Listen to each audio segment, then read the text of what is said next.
Hi students, today I will discuss about noun. তোমরা চাকরির পরীক্ষায় বলতে পারো বা যে কোনো পরীক্ষায় বা ইংলিশের বেসিক কোয়ালিটিগুলোকে যখন তোমরা করায়ত্ত করতে চাইবে তখন সবার আগে প্রয়োজন পড়বে পার্টস অফ স্পিচ। আর সেই পার্টস অফ স্পিচের মধ্যে একটা অন্যতম পার্ট হচ্ছে নাউন। তো আমাদের আজকের ক্লাস যে বিষয় নিয়ে সেটি হচ্ছে নাউন, কিন্তু তার আগে আমরা একটু পার্টস অফ স্পিচটাকেও জেনে নেব। তোমরা সাথে থাকবে আশা করি, আগের ক্লাসের মতোই রেসপন্স পাবো। আর এটা হচ্ছে আমার দ্বিতীয় ক্লাস, তো একটু গুরুত্ব দিয়ে শুনবে ক্লাসগুলো। কেমন হয়েছে একটু কমেন্টে জানাবে। প্রত্যেকটা ইকুয়ালি ইম্পর্টেন্ট টপিক নিয়ে আলোচনা হবে, আর আশা করব তোমরা এই ক্লাসগুলো থেকে বিভিন্ন পরীক্ষায় অনেক সুবিধা পাবে। তাহলে চলো শুরু করে ফেলি আজকের ক্লাস, দ্য নাউন। আমরা পার্টস অফ স্পিচ আজকে আলোচনা করব বলেছি, তো সেটা করতেই হবে।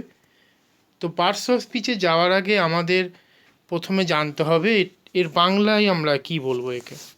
কারণ আমরা বেঙ্গলি মিডিয়াম স্টুডেন্টের জন্য তো এর ক্লাসটা শুরু হয়েছে, তাহলে কেন আমরা জটিলভাবে যাব।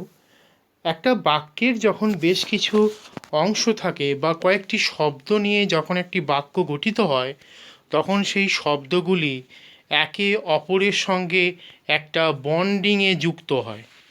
অর্থাৎ সেখানে আমরা দেখতে পাবো একে অপরের সঙ্গে সম্পর্ক আছে। যেমন ইংলিশ বা বাংলার সব থেকে ইম্পর্টেন্ট যে সম্পর্কটা স্থাপন হয় গ্রামারের ক্ষেত্রে, সেটি হচ্ছে সেখানে একটা সাবজেক্ট থাকবে, একটা ভার্ব থাকবে, একটা অবজেক্ট থাকবে। তাহলে এই যে SVO বা বাংলার ক্ষেত্রে SOV, অবজেক্ট আগে হয় তারপরে ভার্ব, তাহলে এই যে পার্ট প্যাটার্ন, এগুলো প্রত্যেকটা এক একটা নির্দিষ্ট নিয়মে আবদ্ধ। যেমন আমরা যদি কোনো পাঁচিল তৈরি করি, সেখানে দেখবে ব্রিক্সগুলোকে একটার সঙ্গে একটা সুষ্ঠুভাবে তারা কিন্তু গাঁথা হয় এবং তারপরে পাঁচিল নির্মাণ করা হয়। তো এক একটি পাঁচিলের সারিকে যদি আমরা সেন্টেন্স বলি, তাহলে প্রত্যেকটা ব্রিক্স হচ্ছে এক একটা তার পার্টস অফ স্পিচ। এখন এই পার্টস অফ স্পিচ যাওয়ার আগে আমরা জেনে নেব পার্টস অফ স্পিচের কতগুলো পার্টস আছে। সো এখানে আমরা দেখতে পাবো 8 পার্টস, 8টি পার্ট আছে সেখানে। আর তাদের মধ্যে 4টিকে আমরা অধিক গুরুত্বপূর্ণ বলে থাকি, বা আমরা বলবো ফ্যাব 4। তাহলে ফেভারিট 4 বলতে আমরা কোন কোন পার্টস অফ স্পিচকে বলবো একটু দেখে নিই।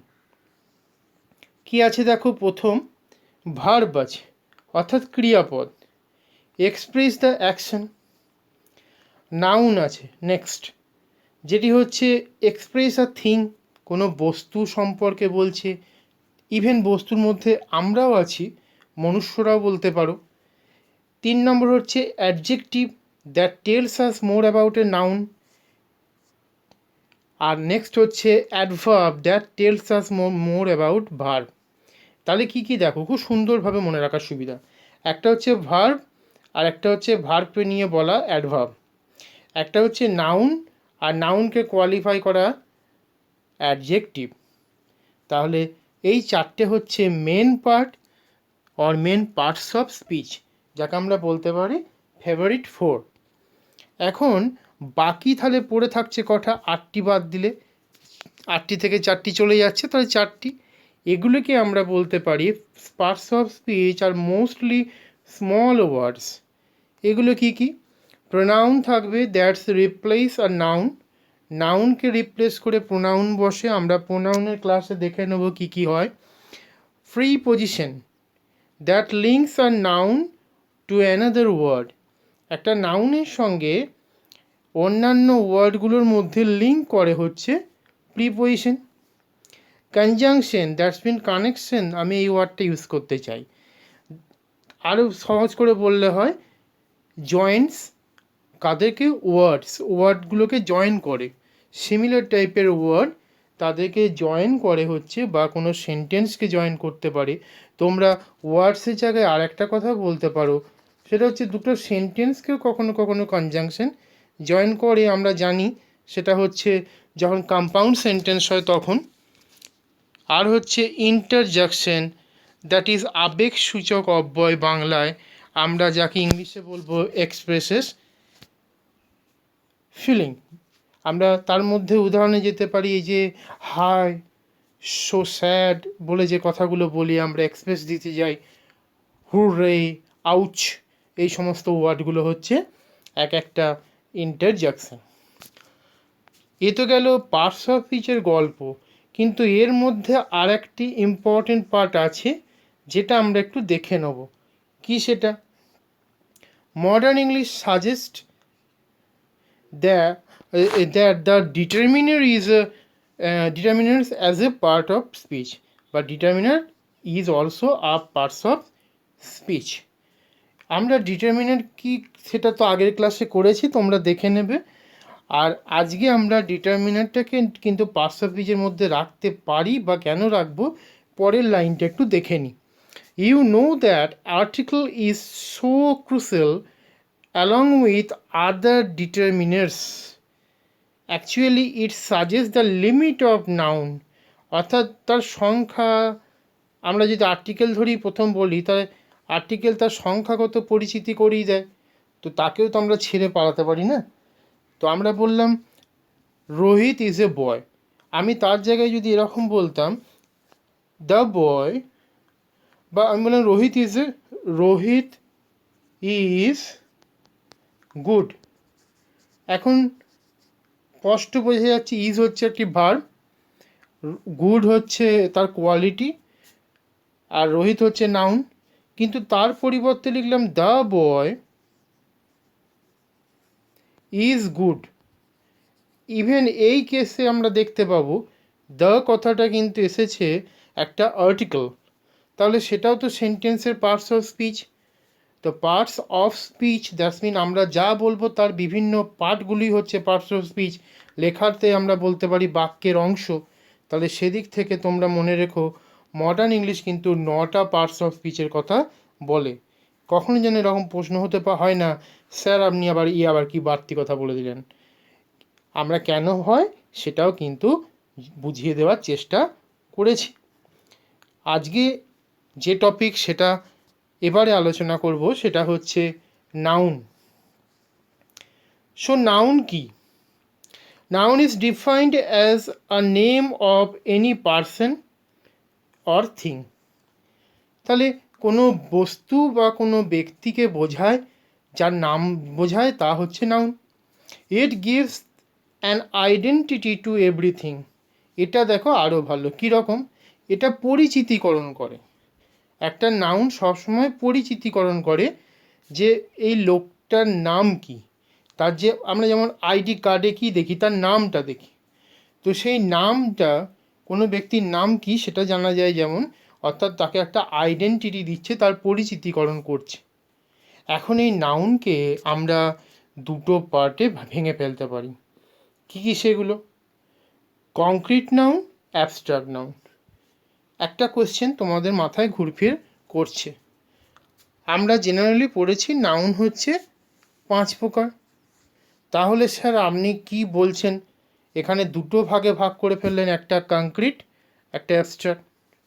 এর কারণ হচ্ছে কংক্রিট বলতে আমরা কংক্রিটের দেওয়াল যদি বলি, তাহলে একটা হচ্ছে তার অবস্থানগতভাবে তাকে আমরা বুঝতে পারছি, দেখতে পাচ্ছি, ভিজুয়ালাইজ করতে পারছি, তাকে কোনো বস্তু কানে শুনতে পাচ্ছি ব্যাপারটা, অর্থাৎ আমাদের পঞ্চেন্দ্রিয় দ্বারা অনুভূত হয়, এমন জিনিসকে কংক্রিট বলা হচ্ছে। আর যেটা মন থেকে হয়, অর্থাৎ শুধু অ্যাবস্ট্রাক্ট ফর্মে আছে, অর্থাৎ যা শুধুমাত্র কোয়ালিটিকে বোঝায়, নট তাকে দেখতে পাওয়া যায়, শুনতে পাওয়া যায়, শুধু তাকে ফিল করা যায়, সেই অর্থে তাকে আমরা বলছি অ্যাবস্ট্রাক্ট নাউন। তাহলে এই কংক্রিট নাউন আমরা যদি একবার রিডিং পড়ি তাহলে জানতে পারবো কংক্রিট নাউন কী আর তার কটা ভাগ আছে। তো চলো আমরা একটু জেনে নিই। প্রথম হচ্ছে কংক্রিট নাউন কি আছে একটু পড়ে নেবো আমরা। The name of an object of sense that is to be seen, heard, smell, tasted or touched. তাহলে পঞ্চ ইন্দ্রিয়, পাঁচটা ইন্দ্রিয়ের যারা বোঝা যায় তাকে হচ্ছে কংক্রিট নাউন, যার অস্তিত্ব স্পষ্ট তাকে কিন্তু আমরা বলছি কংক্রিট নাউন। আর অ্যাবস্ট্রাক্ট ফর্মে যে আছে তাকে আমরা বলছি কি abstract noun, that's mean feeling, idea, concept, quality, action etcetera. আমরা কংক্রিট নাউনের উদাহরণ দিইনি। প্রশ্ন হতে পারে স্যার উদাহরণটা কেন দিচ্ছেন না, তাহলে তো আরও ভালো করে বুঝি। কংক্রিট নাউনে কিছু ভাগ আমরা পড়ব, তখন তোমরা বুঝে যাবে কংক্রিট নাউনের উদাহরণগুলো কী কী। তো তার আগে চলো আমরা শেষ দিকে দেখো লেখা আছে, দুটো উদাহরণ পড়ে ফেলি। Kindness is the best quality of a person. এখন প্রশ্ন হতে পারে স্যার কাইন্ডনেস কথাটা কি? এটা হচ্ছে দয়া, মায়া, মমতা, এগুলো তো দয়া। তো দয়া জিনিসটা আমরা সিআইডিতে একজন দয়াকে দেখেছি, সেটা একটা নাম, কিন্তু এখানে যে কাইন্ডনেস বলা হচ্ছে সেটা একটা কোয়ালিটি অফ এ পারসন। এই জিনিসটাকে আমরা অনুভব করতে পারি। সাপোজ কোনো একজন ব্যক্তি তোমার সামনে এসে কান্নাকাটি করছে, তার বাড়িতে কেউ খেতে পায়নি বা কেউ মারা যাচ্ছে, তুমি তাকে হেল্প করলে, তো তোমার মধ্যে কাইন্ডনেস ওইটা কিন্তু আছে, এটা সেই ব্যক্তি কিন্তু বুঝতে পারছে। তো এটা হচ্ছে তোমার একটা কোয়ালিটি, দ্যাট ইজ অ্যাবস্ট্রাক্ট ফর্মে আছে, তাহলে abstract noun. Honesty is our best policy.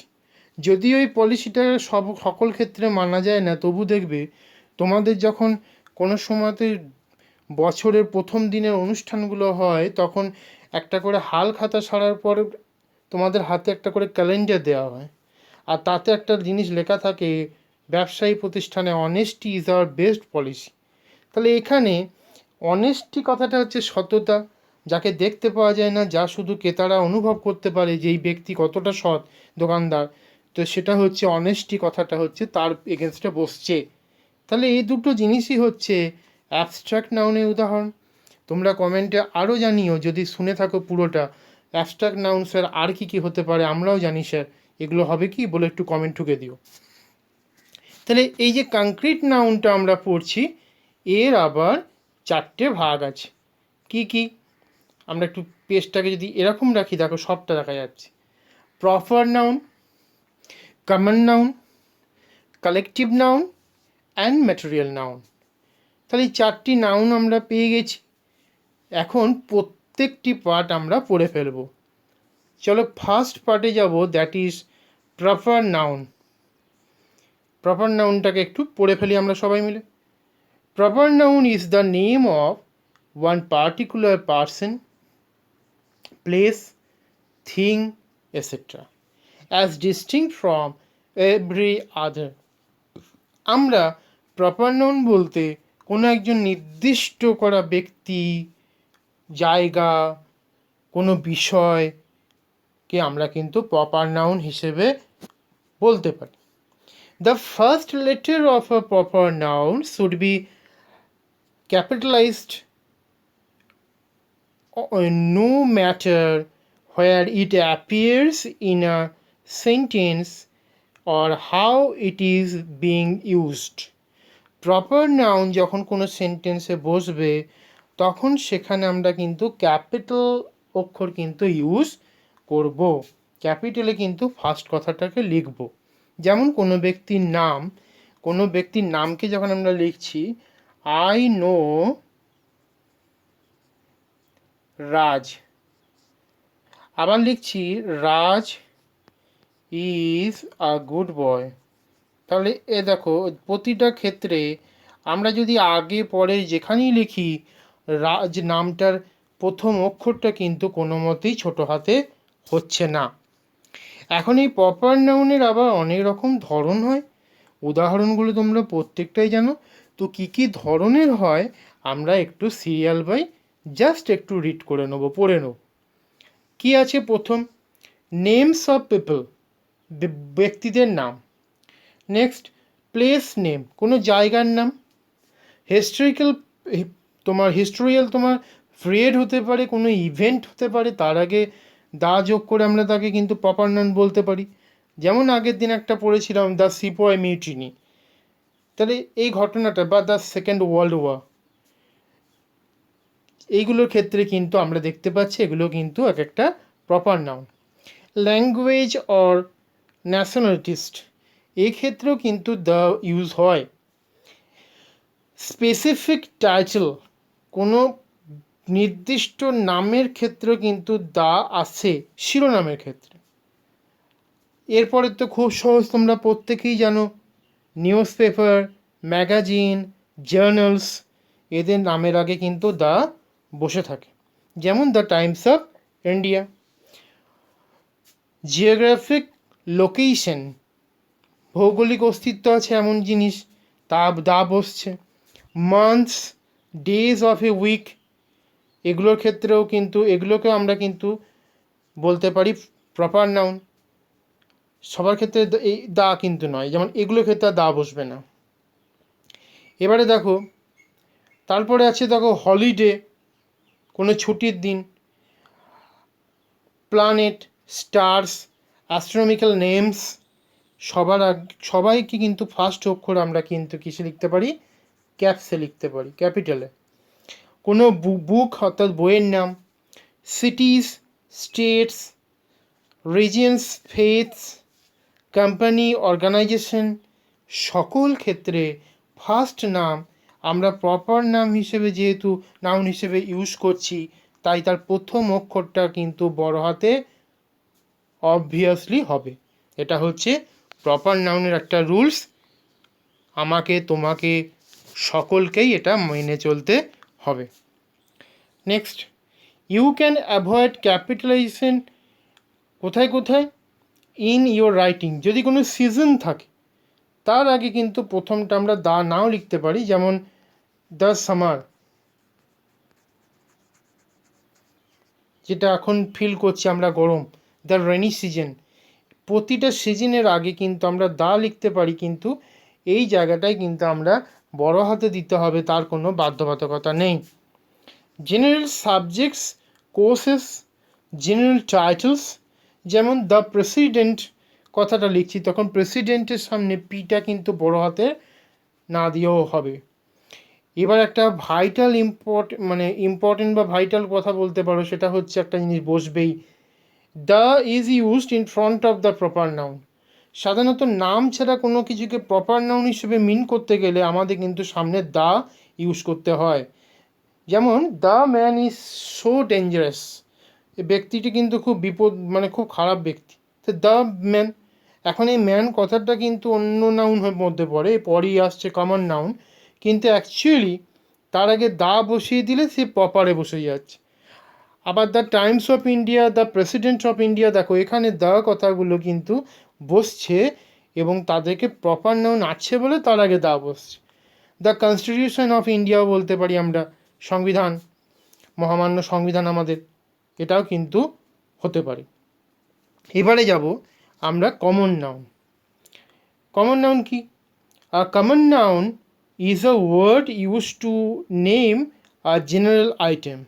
The standard definition of a noun is that it names a person, a place, thing or idea. তো যাই হোক, তার কিন্তু সমষ্টি, তাকে একটা পর্যায়ে বা একটা জিনিসের মধ্যে অন্তর্ভুক্ত করতে পারা যায় যদি অনেকগুলোকে, তখন সেই বর্গকে, সেই শ্রেণীকে, সেই গোত্রকে আমরা কিন্তু কমন নাউন বলতে পারি। যেমন আমরা কি? ম্যামাল, তাহলে ম্যান ইজ ম্যামাল, তাহলে ম্যান কথাটা কিন্তু যদি আমরা সামনে দা বসাই, অ্যাকচুয়ালি দা বসবে, the man is a mammal. আমরা এখানে ম্যামাল কথাটা স্তন্যপায়ী ব্যাপার এসে গেছে, তো এটাকে আমরা যদি কমন হিসেবে ধরি তাহলে কিন্তু আমরা বলতে পারি যে এটা কিন্তু কমন নাউন। যেমন দেখো, আমরা বলছি rose is a plant or tree, তো আমরা লিখে দিই প্ল্যান্ট। তো দেখো, রোজ একটা নাম যেটা কিন্তু প্ল্যান্ট গ্রুপের মধ্যে পড়ে যাচ্ছে, তাহলে এটা কিন্তু অ্যাকচুয়ালি একটা কমন নাউন। এবারে যেটাই যাব আমরা, সেটা কি? Collective noun. কালেকটিভ নাউন যাওয়ার আগে আমার কেমন একটা মনে পড়ে, সেটা হচ্ছে কালেকশনের ব্যাপার থাকে। দ্যাট মিনস চাঁদা। তোমরা যখন পুজোতে চাঁদা তোলার ব্যাপার থাকে অনেক বারোয়ারিতে, তখন কালেকশন করে। তো such a noun is a collection of other nouns. আর স্কুল অফ স্টুডেন্টস, এখানে স্কুল কথাটা এটা হচ্ছে কালেকটিভ নাউন। কেন? এ কাদের সমষ্টি বোঝাচ্ছে? স্টুডেন্টদের। তাহলে যখনই কোনো স্টুডেন্টদের সমষ্টি বোঝাচ্ছে তখন তার আগে স্কুল ওয়ার্ডটা পাচ্ছি আমরা। গ্রুপ কথাটা বলি, ট্রুপ অফ স্টুডেন্ট হতে পারে, এগুলো অনেকভাবে ব্যবহার হয়, কিন্তু আমরা একটা উদাহরণ দিয়ে যখন বোঝাবো তখন বলছি দেখো, স্কুল অফ স্টুডেন্টস, সেক্ষেত্রে অফের পরে হচ্ছে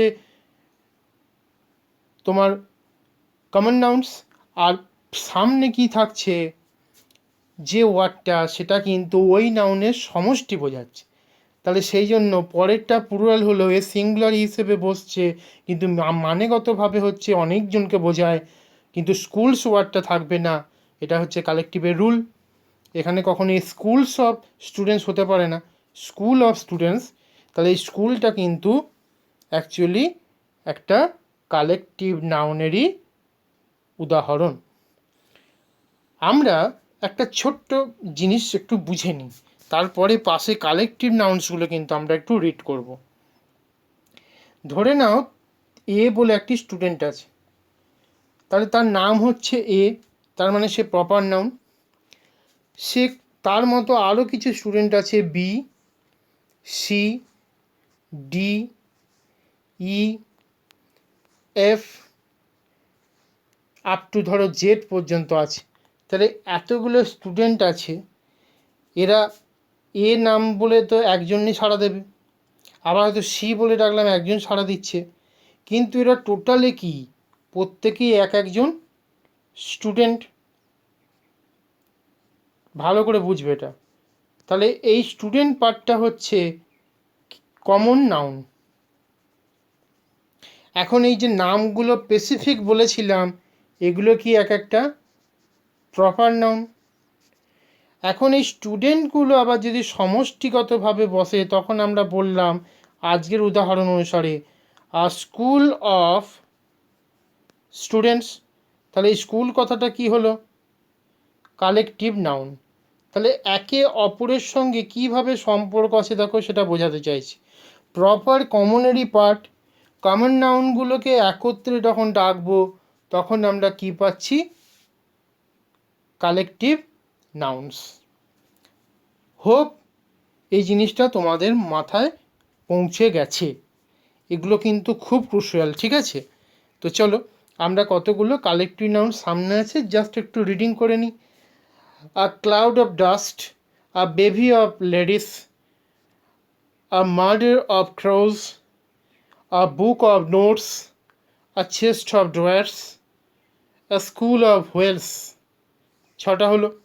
এবারে 7 নম্বর, a crew of sailors, a regiment of soldiers, আমরা আর্মিও বলি, আ ট্রুপ অফ সোলজার্সও বলি, an army of ants, a cloud of insects, a swarm of bees, a galaxy of stars, a range of mountains, anthology of poems,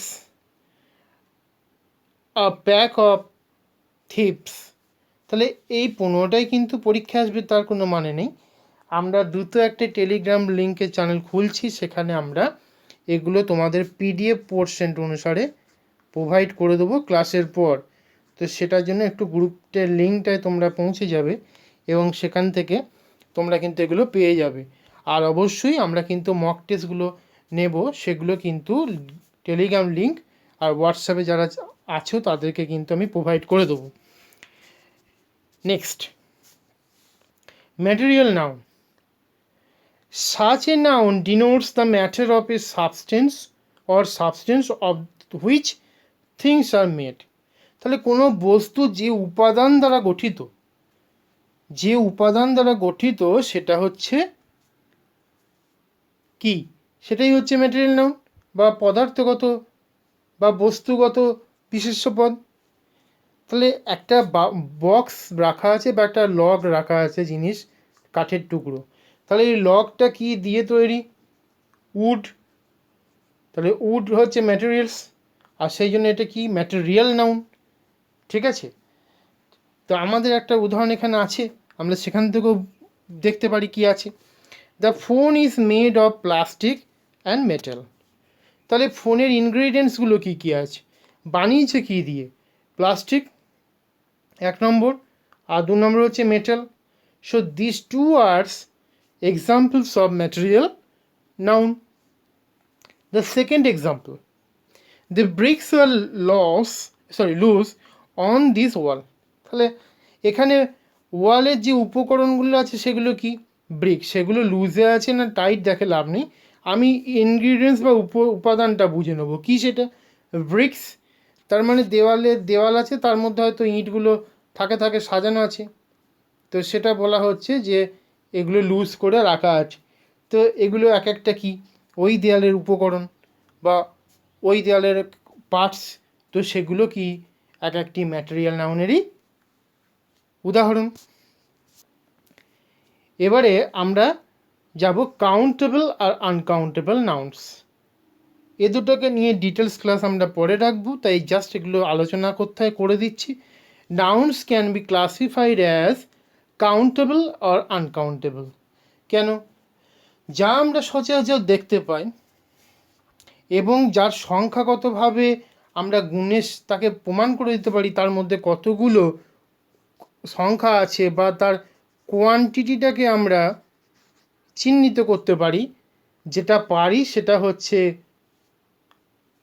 countable. আর যেটাকে শুধু পরিমাপ করতে হয়, মেজার করতে হয়, সংখ্যাগতভাবে আমরা বলতে পারি না, তা হচ্ছে আনকাউন্টেবল নাউন। এখন কাউন্টেবল আনকাউন্টেবল, নাম্বার, জেন্ডার, এই পোর্শনের ওপর একটা ক্লাস থাকবে, তো সেখান থেকে তোমরা এই দুটো পার্ট ডিটেলস তোমরা পেয়ে যাবে। তো আজকে যেটা আমাদের ইম্পর্টেন্ট পার্ট সেটা কি, সেটা আছে এরপরে নাউন কেস। আমরা একটু রিডিং পড়ব প্রত্যেকটা part. Positive case, when a noun denotes ownership or possession. যখন একটা নাউন কোনো কারো ব্যক্তিকেন্দ্রিকতা, অর্থাৎ তার যে সেটা তারই সম্পত্তি এরকম জানান দেবে, তখন সেটা হচ্ছে পজিটিভ কেস। উদাহরণ দেওয়া আছে, দিস ইজ হিজ পেন, তার পেন এটা। Next, nominative case, if a noun is the subject of A verb. একটা ভার্বের সাবজেক্ট হিসেবে বসছে, it is said to be in nominative case. That is, Deepak is a brilliant student. Dipak হয় একজন বুদ্ধিমান ছাত্র। অবজেক্টিভ কেসের ক্ষেত্রে কি হচ্ছে দেখো, the noun is as the direct object of the verb or the preposition. তাহলে সেটা কি, please give me the notes. তো ডিরেক্ট অবজেক্ট এটা কিন্তু সাবজেক্ট হিসেবে বসছে না, এ কিন্তু অবজেক্টই বসছে শুধু, এবং সেটাই হচ্ছে উদাহরণ। ভোকেটিভ কেস, এগুলো খুব সহজ বলে অতটা ডিটেলসে যাচ্ছি না। A noun is in the vocative case when it is use to get attention. আকর্ষণীয় করতে চাইছো বা কাউকে সেই ব্যাপারের মধ্যে প্রলুব্ধ করতে চাইছো তার নাম ধরে অ্যাড্রেসই করে, তো তখন সেটা হচ্ছে কিন্তু vocative case. Anudeep, uncle is calling you right now. তাহলে তাকে কিন্তু আমরা কিন্তু সম্ভাষণ করছি, বা অ্যাকচুয়ালি সম্বোধন করে বলছি। ডেটিভ কেস, আর noun is in the indirect object of the verb. Direct নয়, সে কিন্তু ইনডিরেক্ট হিসেবে অবজেক্ট হিসেবে বসছে। Father gave me a pair of shoes. Direct নয়, কিন্তু ইনডিরেক্টলি বসছে এমন নাউন, সেটা কিন্তু ডেটিভ কেস। তাহলে নাউনের 5টি কেসের আমরা উদাহরণ দিয়ে শুধু সংজ্ঞাটা পড়ে নিয়েছি। এবারে আমাদের প্রয়োজন ছিল বলে আমাদের এটা জানতে হয়েছে। এবার যেটি যাব সেটি মোস্ট ইম্পর্টেন্ট, যার জন্য তোমরা আছো বসে, রুলস অফ নাউন্স। কী কী রুল আছে আমরা একটু পড়ব, খুব সহজ, আগে আলোচনা হয়েছে অনেক কটা। Some nouns are singular in their meaning. অর্থগতভাবে প্রত্যেকটা নাউন মানে যে প্রত্যেকটা নয়, সরি, কিছু কিছু নাউন যারা হচ্ছে এক বচন singular, but R used as plural nouns, কিন্তু এরা কিন্তু প্লুরাল। যেমন পিপল, এটা কিন্তু দেখে আমরা বলতে পারি জনগণ, মানে পিপলের এস নেই, কিন্তু অ্যাকচুয়ালি কিন্তু কে, এ কিন্তু জনগণ বলছে, তার মানে শুধুমাত্র একজন ব্যক্তি কিন্তু নয়, সে কিন্তু অনেকগুলো ব্যক্তি বা একের বেশি বা একাধিক ব্যক্তিকে কিন্তু বোঝাচ্ছে। ক্যাটেল, গবাদি পশু সমূহ, একই বাড়িতে হয়তো কোনো গোয়াল ঘরে আমরা কিন্তু দেখতে পাচ্ছি সেখানে অনেকগুলো পশুপালিত প্রাণী মানে পালিত পশু আছে। তো সেগুলো গরু হতে পারে, শিপ হতে পারে, তোমার ভেড়া হতে পারে, গোট হতে পারে, সব নিয়েও আমরা কিন্তু ক্যাটেল বলতে পারি, বা অনেকগুলো গরু একসাথে থাকলেও ক্যাটেল বলতে পারি। পুলিশ, তো পুলিশ বলতে একজন নয়, সেখানে কিন্তু পুলিশ কিন্তু প্লুরাল ফর্মে বসে। এইগুলোই যদি তোমাদের এরর কারেকশনে থাকে, সিঙ্গুলার ভার্ব দেওয়া থাকবে, তোমরা যদি সেখানে খুঁজে না পাও, প্লুরাল ভার্বটা না বুঝে তোমরা দাগ দাও, তাহলেই কিন্তু সেটা ভুল হয়ে যাবে। Next, some nouns are always used in plural form, কিছু কিছু নাউন আছে যারা হচ্ছে প্লুরাল ফর্মে, are always take plural verb, তারা প্লুরাল ভার্বগুলোকেও কিন্তু খুঁজে নেয়। যেমন থ্যাঙ্কস, স্পেকটাকেলস, এরা কিন্তু প্লুরাল এবং প্লুরাল ভার্ব হিসেবেই নেয়। আগেটা যেমন দেখতে সিঙ্গুলার কিন্তু প্লুরালের ভাবনা অনুসারে বসতো, এখানে দুটোই প্লুরাল, তার ভাবনা বা গঠন আর তাতে ব্যবহৃত একটি ভার্ব। আমরা পরেরটায় যাব, দেখো, collective nouns are used both in singular and plural form, এমন কিন্তু আছে, এবং যে উদাহরণটা দেওয়া হয়েছে এটা কিন্তু পরীক্ষায় এসে যাওয়া একটা উদাহরণ থেকে আমরা আলোচনা করব। এরকম এরর কারেকশন তোমাদের থাকে। The jury were divided in their opinions, আর একটা বলছে the jury makes the decision. তাহলে দেখো, যখন ডিভিশন প্রথা চলছে তখন কিন্তু প্লুরাল ভাব বসেছে, আর প্লুরাল ভাব বসা মানে কি, এই জুরি কথাটা কিসে আছে, এটাও কিন্তু প্লুরাল নাউনে আছে।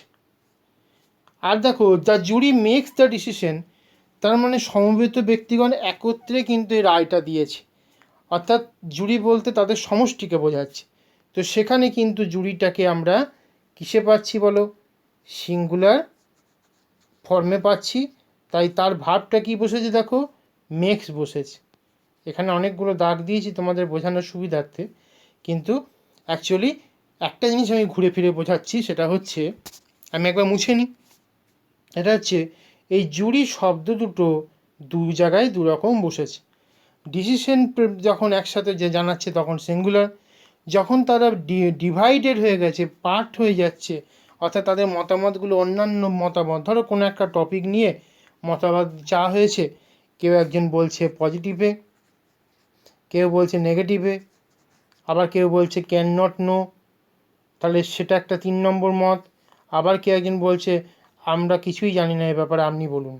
তাহলে এই যে ব্যাপার, 4 রকম মত, তাহলে তারা ডিভাইড হয়ে যাচ্ছে।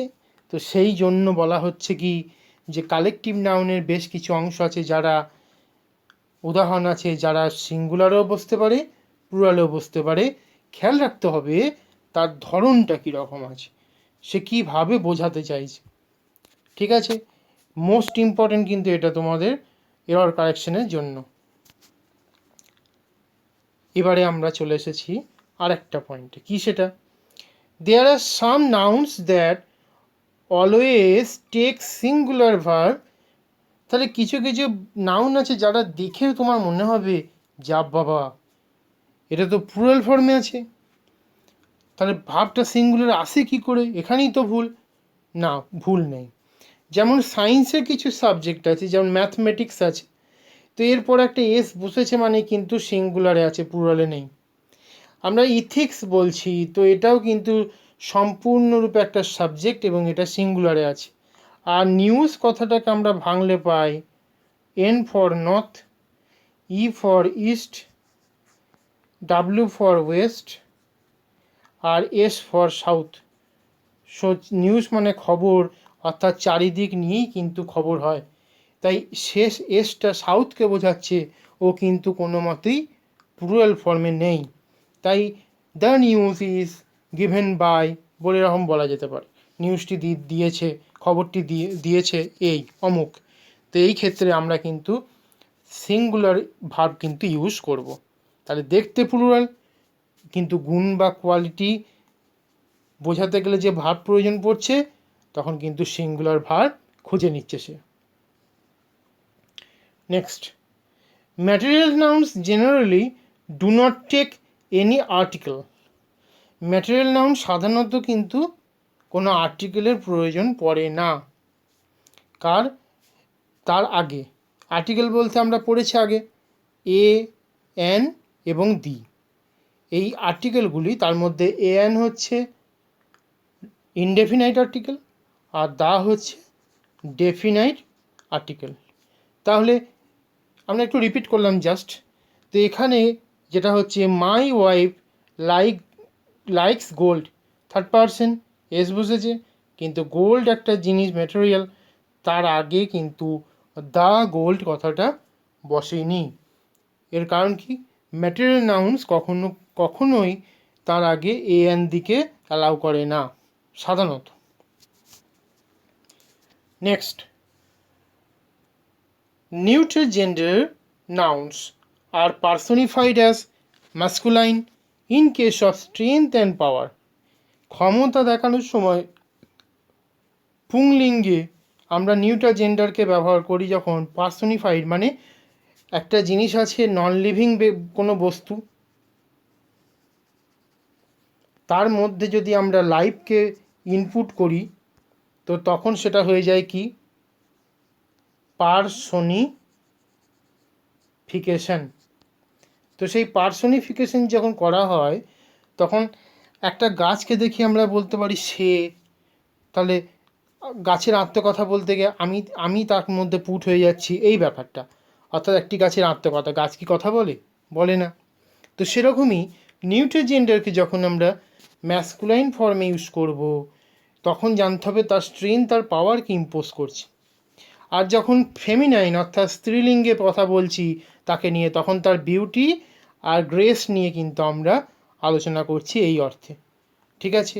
তো কোথায় সি বসবে, কোথায় হার বসবে, কোথায় হি বা হিম বসবে বা হিস বসবে, এগুলো কিন্তু আমাদের খেয়াল রাখতে হবে।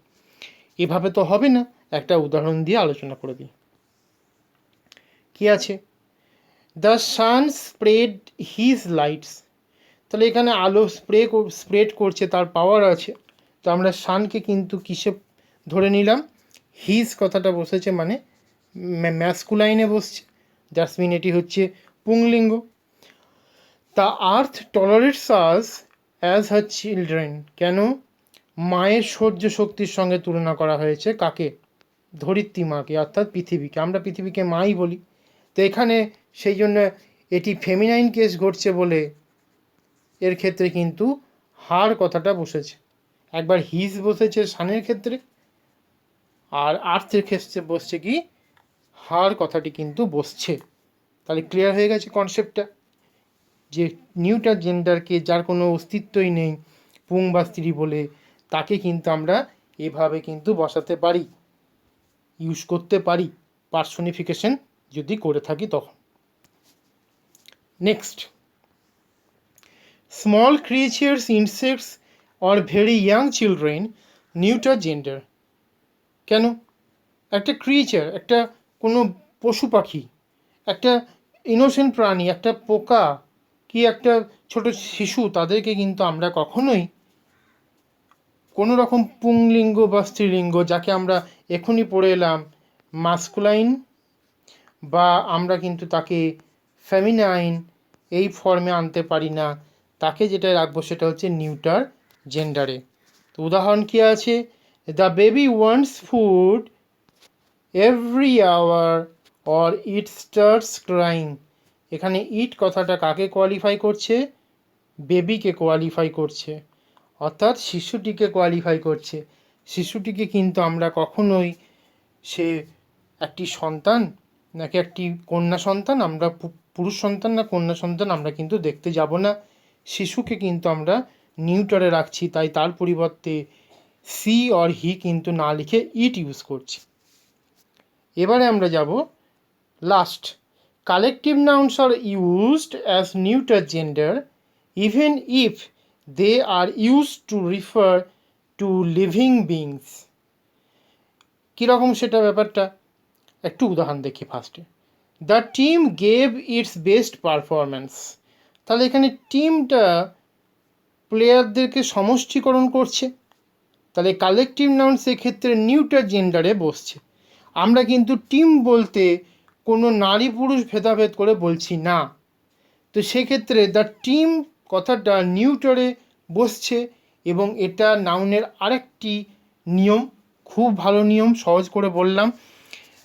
এবারে আমাদের যেটা আজকে একটা আলোচনা বাড়তি করে দেবো সেটা হচ্ছে, আমরা পরেও এই নিয়ে আলোচনা করব, তবু আজকে একটু আলোচনা হয়ে যাক, সেটা হচ্ছে জিরান্ড।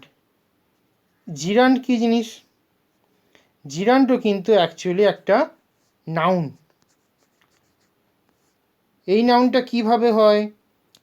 টু যুক্ত ভার্ব বা টু অ্যাডিশন ভার্ব বা প্লাস ভার্ব, এই ফর্মটাকেই যদি আমরা সাবজেক্টে বসাই তখন কিন্তু আমরা তাকে নাউন বলবো এবং তার যে নাম হবে সেটি হচ্ছে জিরান্ড। অর্থাৎ আমরা একটু ঘুরিয়ে বলি ব্যাপারটা। To swim is a best exercise বা দ্য বেস্ট এক্সারসাইজ। আমরা যদি এরকম লিখেও থাকি কোনো চিন্তা নেই, এটা কিন্তু ঠিক। এখন এই টু সুইম কথাটার পরিবর্তে আমরা যদি একটু ঘুরিয়ে লিখি ব্যাপারটা, যে swimming is a best exercise, এখানে কি বা one of the best exercise, এই কথাটা দেখো টু সুইমের পরিবর্তে আমরা সুইমিং কথাটাকে বসাচ্ছি। এখন সুইমিং কথাটার জন্য তোমাদের মাথায় আসতে পারে, স্যার এটা তো কন্টিনিউয়াস ফর্মে কোনো ভার্বের পরে এমনিই বসে, যদি বি ভার্ব থাকে তখন। কিন্তু দেখো সুইমিংয়ের আগে কোনো রকমভাবে তোমরা কোনো বি ভার্ব খুঁজে পাচ্ছ না। ইজ সুইমিং, ইজ বেস্ট এরকম কিন্তু নেই। উপরন্তু সুইমিংয়ের পরে একটা বি ভার্ব আমরা খুঁজে পেয়েছি, আগে কিন্তু নয়। তাহলে যখন কোনো ভার্ব আইএনজি ফর্মে এসে, কোনো ভার্ব আইএনজি ফর্মে এসে অ্যাজ এ সাবজেক্ট বসছে বাক্যে, অ্যাজ এ সাবজেক্ট বসছে কোনো বাক্যে, তখন তাকে আমরা বলবো কি? জিরান্ড। আমরা নাউনের পরবর্তীতে ক্লাস রাখবো, সেখানে আমরা নাম্বার, জেন্ডার, এইগুলো কেস নিয়েও কিছু আলোচনা ক্লাস রাখবো, সেখানে জিরান্ড আলোচনা করতাম। ভার্বের চ্যাপ্টারতেও জিরান্ড আলোচনা করব। তো আজকে আমরা নাউনের একটা বাড়তি ছোট্ট ক্লাসের সঙ্গে জুড়ে দিলাম, সেই পার্টটা হচ্ছে নাউন পার্ট, যার মধ্যে আছে জিরান্ড। তো এরকমই আমরা বলতে পারি সুইমিংয়ের মতনই walking is a best exercise বা walking is good for health. তাহলে ওয়াকিং কথাটার মধ্যে দেখো আমরা জানি হাঁটা ইংরাজি WALK, এখন তার সঙ্গে যদি আইএনজি বসিয়ে দিই সামনেই, তাহলে হচ্ছে হাঁটা। এখানে কিন্তু হাঁটাটা নাউন বিশেষ্য, হাঁটা চলা করা বললাম। কিন্তু যদি আমি বলতাম I walk in the morning, তাহলে আমি প্রতিদিন কিন্তু সকালে হাঁটি, তাহলে এখানে ওয়াক কথাটা কিন্তু ভার্ব, কিন্তু আমার হাঁটা চলা বললে কিন্তু সেটা নাউন। আর সেই নাউনগুলোই কিন্তু অ্যাকচুয়ালি হচ্ছে কি? জিরান্ডের উদাহরণ। টোটাল ক্লাসটা কমপ্লিট নাউনের ওপরে। যে কোনো প্র্যাকটিসের থেকে তোমরা প্র্যাকটিস করতে পারো এবং প্রয়োজনে তোমরা কমেন্টে জানিও যে স্যার এই উত্তরটা আমি পারিনি, এটা কী হতে পারে। ঠিক আছে, তো চলো, কেমন লাগলো অবশ্যই কমেন্টে জানিও আগের ক্লাসের মতো। Thank you.